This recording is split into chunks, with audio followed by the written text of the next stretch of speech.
how to use Higgsfield AI for UGC ads. Open up Higgsfield, and then first you want to click on image and create image here.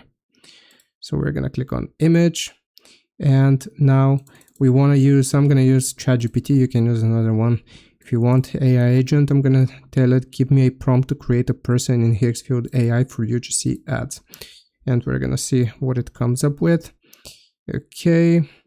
A friendly, relatable woman in her late 20s. Okay, so we're just going to copy this prompt. If you want a male version, you can get that one as well. And here we just want to generate it. So click on generate, and it's going to begin generating the person. So here, as you can see, it's cute and generating.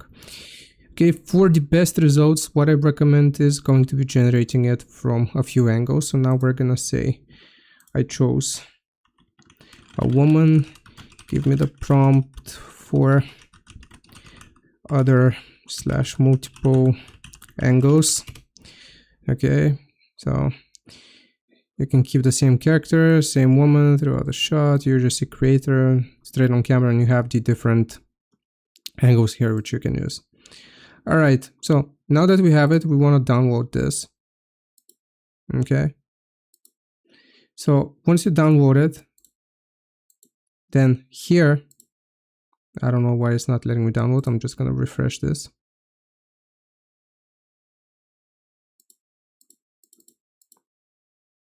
Okay, open it up and download.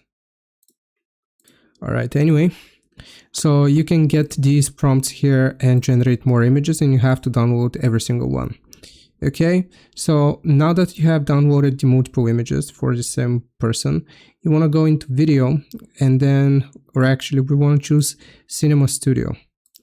Okay, so right here, you want to upload the reference image. So the first one which I'm going to upload is going to be this one, which I just generated of the woman. And once it uploads and verifies, because the image needs to be verified, I'm going to give it a prompt. Give me text to test, very short. Okay, I honestly didn't expect this, but wow. Okay, I'm gonna copy this. She has been uploaded, added to the prompt box, and now we can close this. And we have to paste the text which we want her to say. Obviously, like I said, if you have multiple images, then it's going to be way better. And afterwards, you will need to choose your model. So I'm going to leave it as Cinema Studio 3.5. And you just want to click on generate. And that's how you create UGC ads using Higgsfield AI. Hope this helps. Leave a like and sub. I'll see you next time.